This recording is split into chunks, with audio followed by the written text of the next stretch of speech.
Let's Yeah. let's get started. Okay, are we all back? I think we're all back.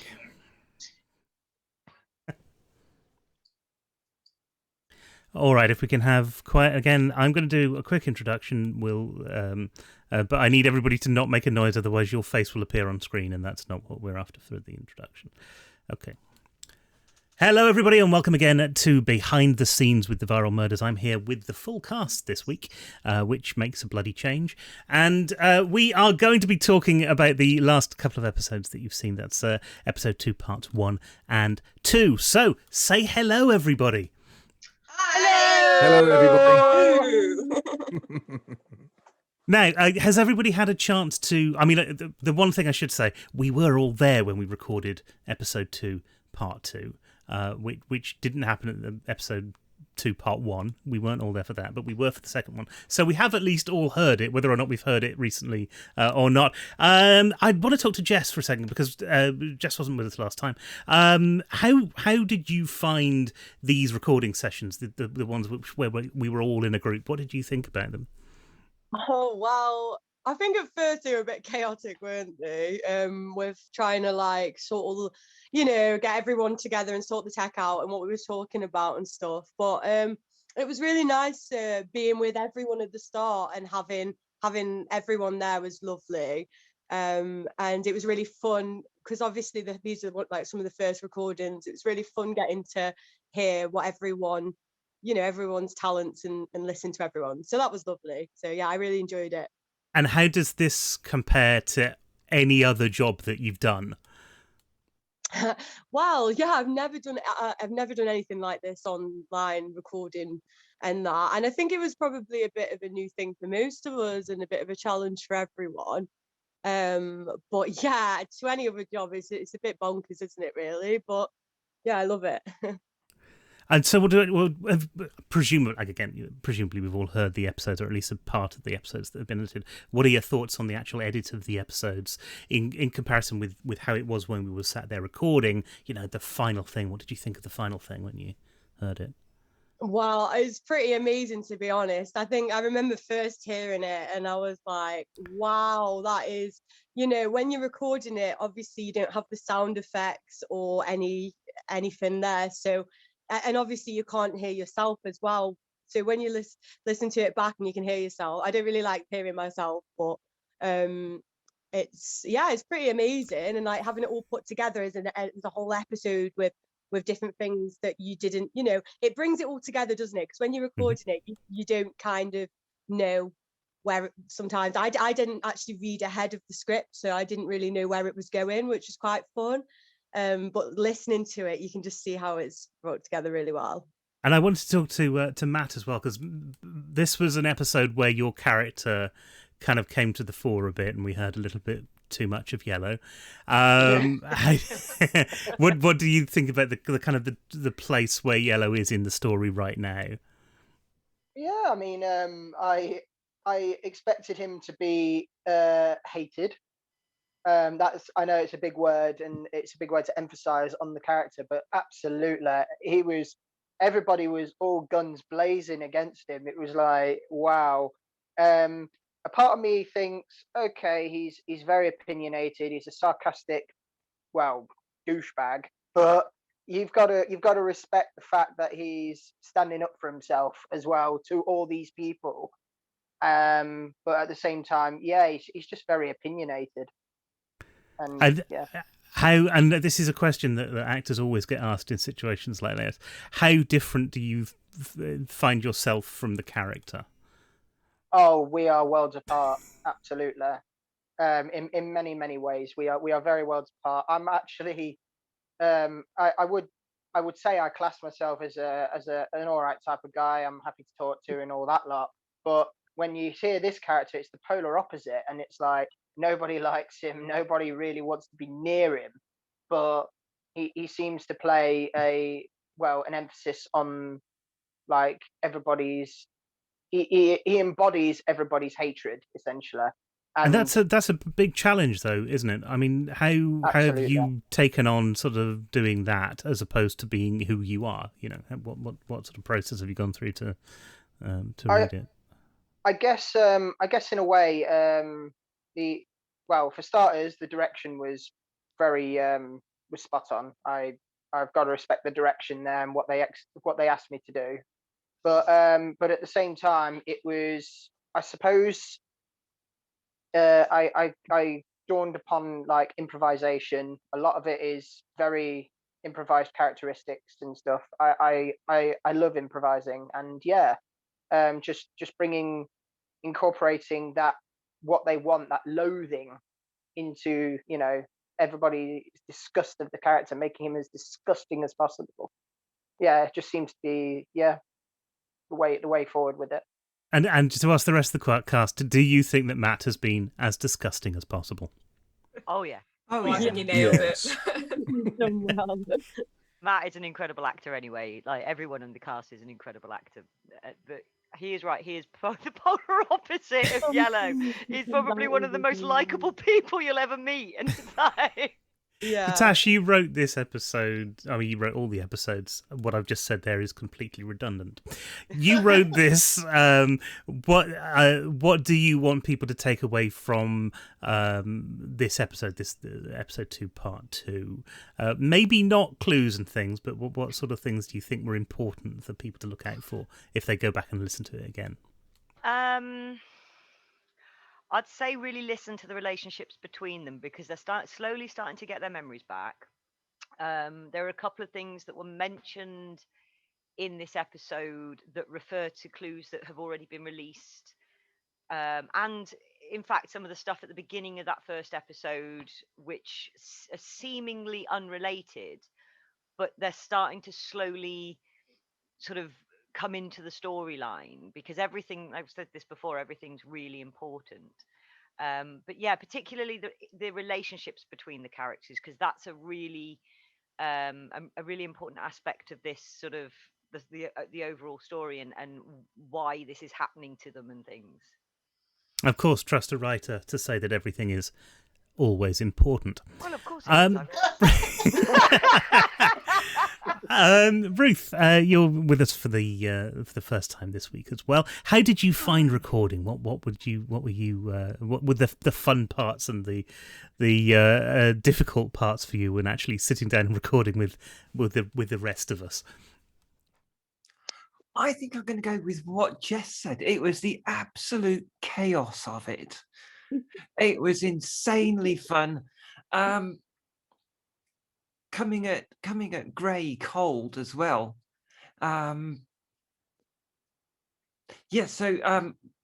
Really, I just made her up to be largely like myself, apart from everything.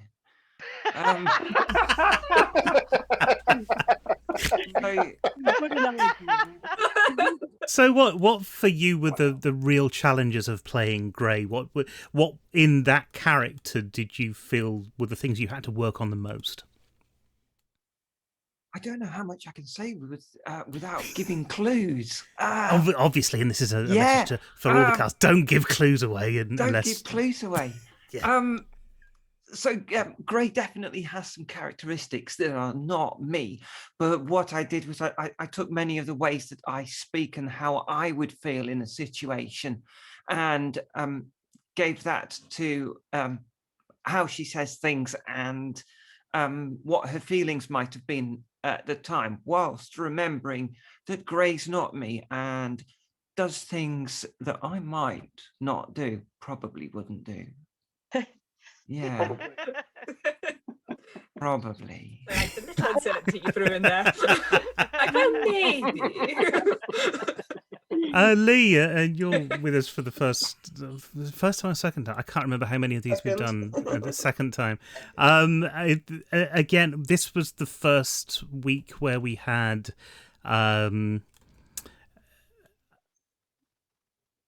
No, I don't want to say that because it might give something away. This was a week where we had a lot of things happen. A lot of there's several giveaways within the script, and there was a good chunk of stuff for Pink to do this week.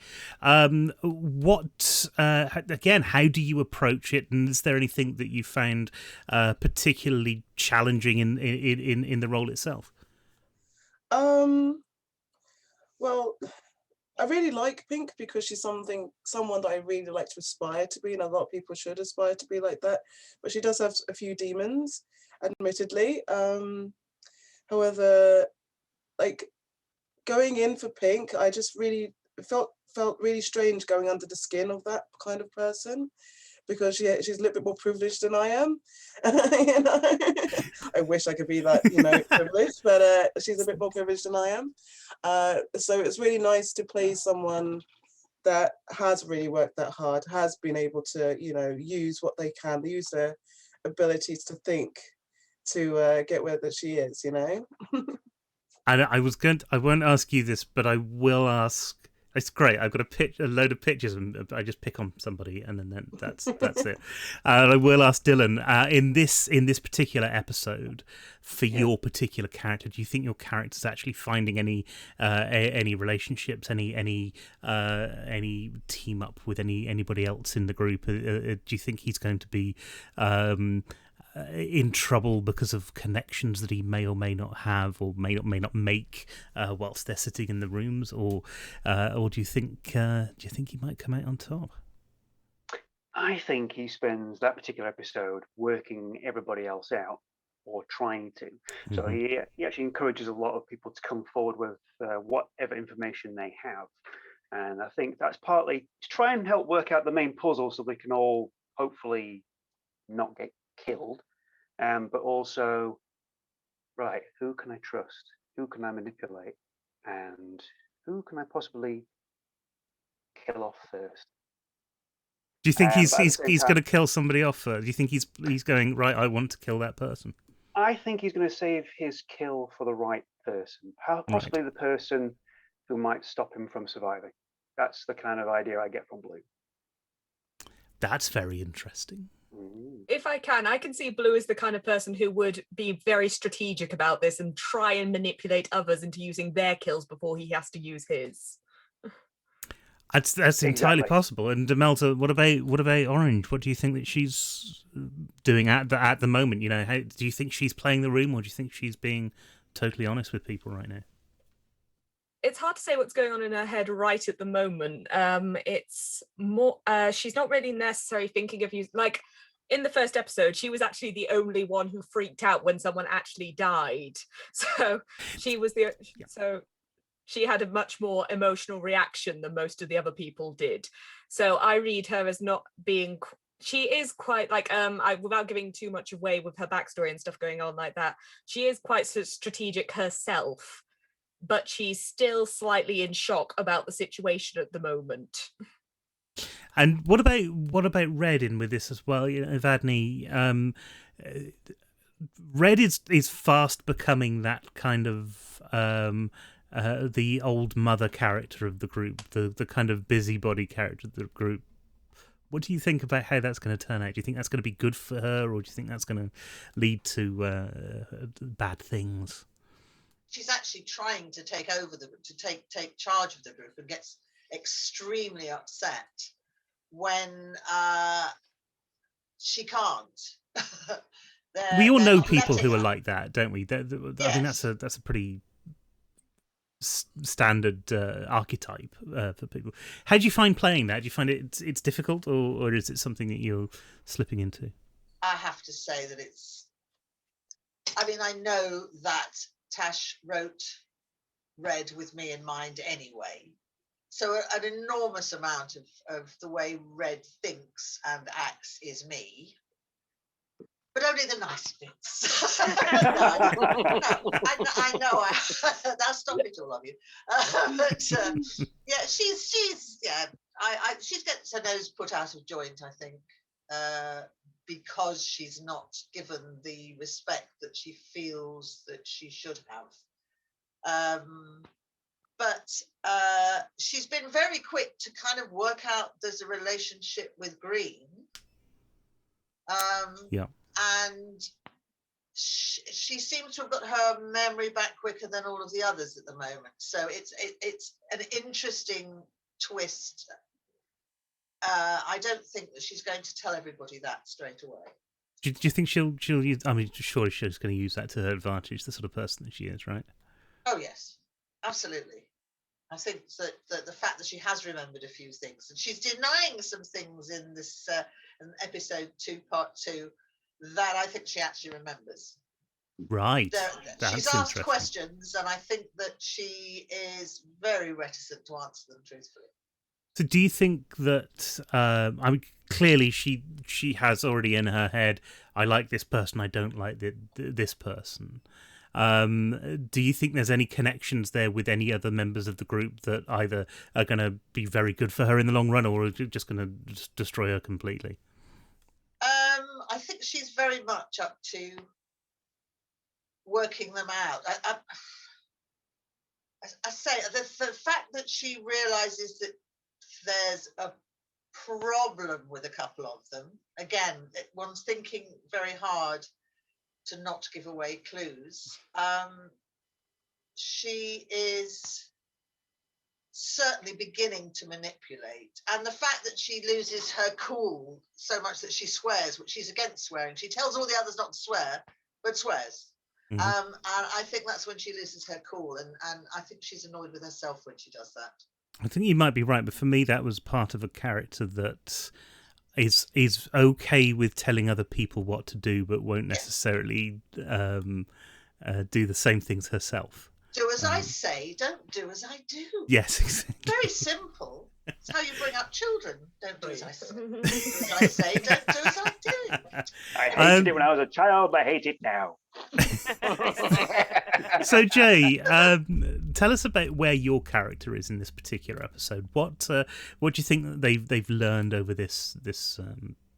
Well, I think 20. my character in this one, I mean, he's quite quiet really for most of the episode. I think knowing him, he's more taking a back seat and listening to everybody of what's going on. He's trying to keep a bit of a low profile, I think. You think he's kind of the sort of sitting back and letting people hang themselves, for want of a better phrase. Yeah, I think so. Yeah. I think he's just trying to work everybody out. And do you think he has worked people out? Do you think he's got somebody in mind that he thinks, oh well, that's the killer? No, or... he's not that clever. I don't think. Although he tries to pretend he's clever, he might be. He's not that smart. So what's he been just your doesn't favourite hang part himself. of this episode? Because again, like you said, your character's been quite quiet. What interactions did you like the most in this particular episode? Oh, definitely. Evadne's interactions with people, they they made me laugh. Obviously telling everybody not to swear and then start swearing herself. That always makes me chuckle. So yeah, Evadne's definitely the sort of quite a strong character and the mother of the group. Really, I think already that's coming through. Yeah. And Demelza, how? Because again, we've talked about this. Orange was the first person who was horrified by somebody's death. How do you think that she then gets on with Red as a character? But do you think that they're very similar to one another, or that there's a big divide between them? I think they're more similar than she wants to admit, that she feels there's a divide between them. Like, she's trying to keep that, but there are definite personality or similarities, I, at least as me, can see between them. Right.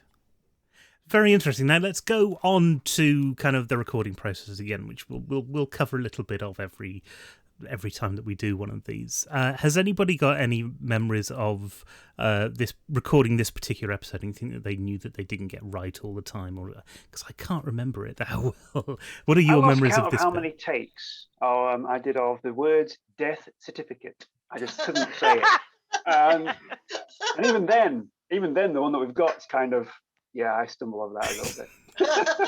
Have you been the best of a worst bunch? Have you seen things in this episode where you've heard it back and you've gone, oh, actually, if I had another chance, I could have done this instead?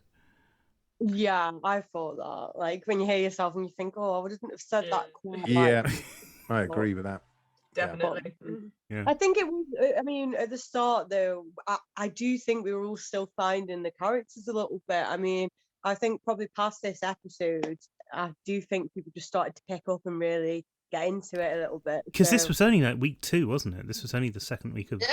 Yeah, this was still early on. So we were still all kind of... we all met each other. Yeah. Yeah, we were still all finding our feet on things like this as well. Exactly, yeah. coming together, wasn't it? It was like fine, because we were used to doing, I mean, we'd done a few interviews and things separately, hadn't we, with like Clash and that.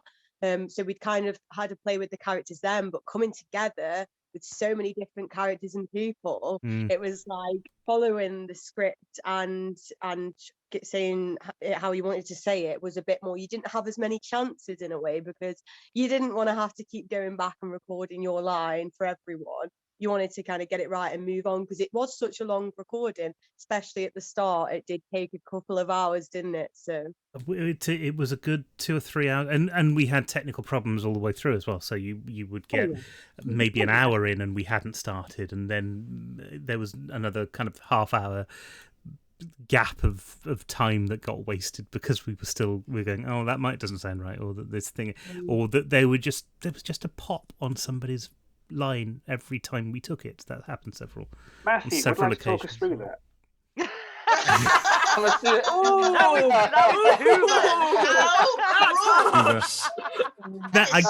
This is the bus, and this is Matthew.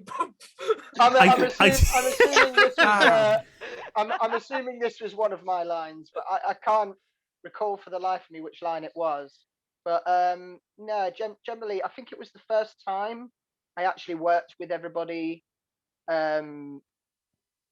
properly, because I mean, don't get me wrong, I started like the first recording with everybody, but I had another prior engagement that evening, so I couldn't finish it, and I had to record all my lines separately from everybody else. But this was the first time I actually worked with everybody, and yeah, it was just it was a learning curve, because I mean, it was the first time we were all together properly, working on these lines and all that lot, and we were using a new technology.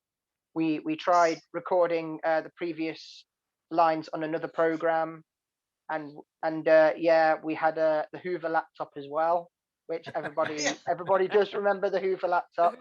Yes. I think that's what Dylan was referring to, Matthew. Yeah, it was. The Hoover laptop, for people who don't know, is a large dam in America.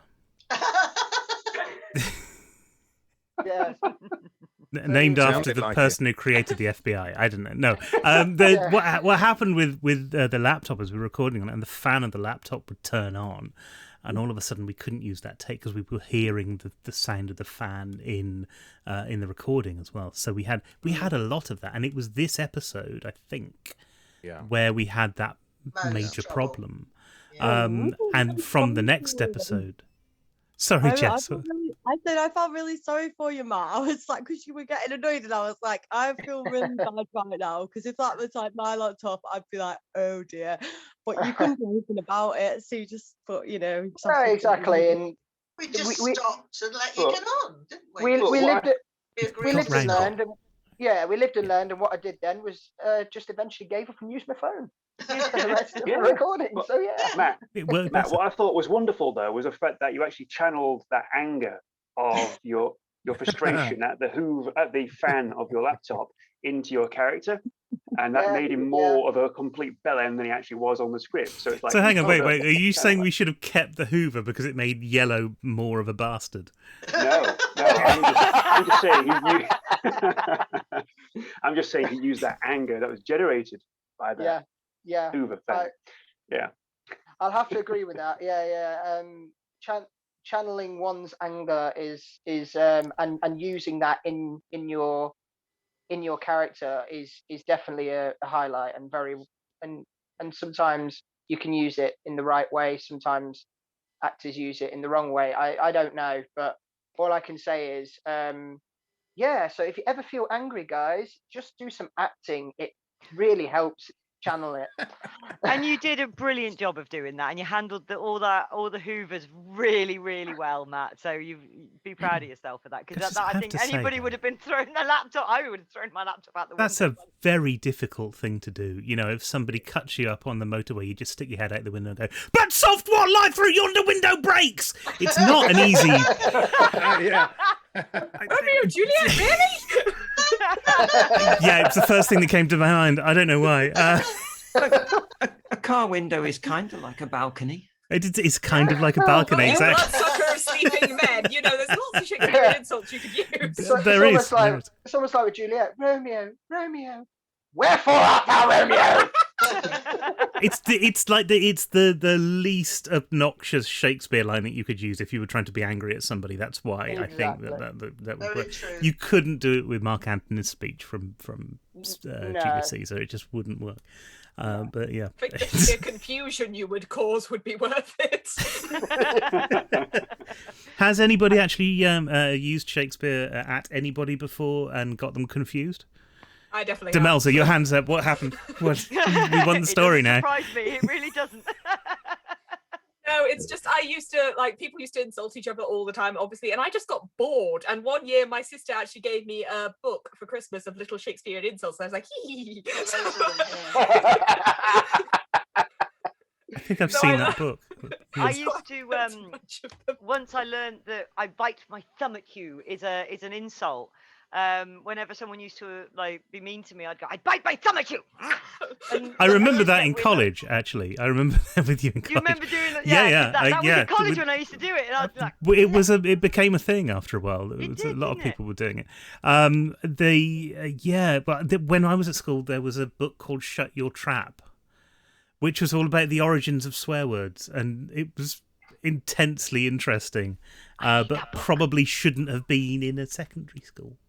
I Just need this book. because of the amount of crap it ended up giving teachers, you know. Just on a footnote of that, there is I've just recently found this, and I was surprised I found this. It's Nicolas Cage basically doing a series based on foul language. Look it up. It's on Netflix. It is on called Netflix. Yes, Brilliant. that's- It's really that's right. good. History of Swear Words. Yeah.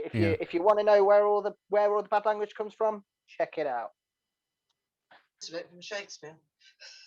And yes, and there you go. So if does any of the cast have other Netflix recommendations that I feel we've slipped a little bit from talking about the viral murders?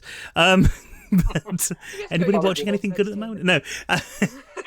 So let's wrap this up a bit. So if you are, stuck in your room at the moment and you're wanting to follow along with the viral murders, we've got 3 episodes out now, which is episode 1 and episode 2, part 1 and 2.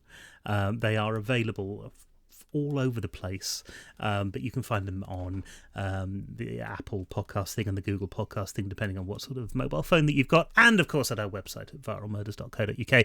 I hope that you have enjoyed this. Next week next week we'll have another episode for you, which will be some more backstory. So look out for that, because there will be clues in that, as there are clues in everything that we're putting out. Do check out the websites as well, the Kiltondale Parish Council website at kiltondale.co.uk, and of course the Kiltech website at kiltech.co.uk, I think. Yeah. Yes. And of course, if you're new here, then click on the little subscribe button and hit the bell icon at the end. And don't forget to like these videos and to share them around and to tell everybody about this, because, well, it's just a nice thing to do. But until then, thanks ever so much for watching, and we will see you next time on the Viral Murders. Bye, everybody. Bye. Everybody, Bye. listen. Bye. Bye.